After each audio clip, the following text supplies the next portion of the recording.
عمرك وقفت مع نفسك وسألتها أنا بعمل ده لمين؟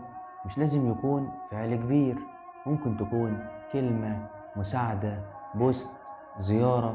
بس السؤال الحقيقي هي نيتك فيه كانت لمين؟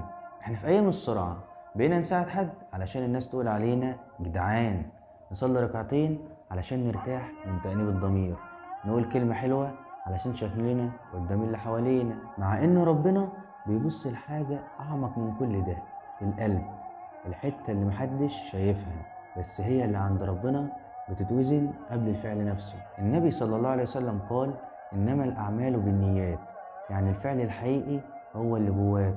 تخيل بقى إنك ممكن تعمل نفس الفعل مرتين، مرة تاخد عليه حسنات ومرة ما يتحسبش أصلا. إيه الفرق؟ النية. وافتكر إن النية مش محتاجة كلام، محتاجة صدق. يعني تساعد حد وانت قاصد وجه ربنا، تقول كلمة خير وانت قاصد ربنا يسمعك، تسامح حد وانت قاصد ان ربنا يرضى عن قلبك. الجميل بقى ان ممكن ما يكونش معاك حاجة تعملها، بس بمجرد ما تنوي فعل خير ربنا يكتبها لك كاملة. تخيل انت ما عملتش لكن نيتك وصلت. والاجمل ان ربنا بيحاسب على النية الطيبة وبيستر على النية الوحشة لحد ما ترجع وتتوب.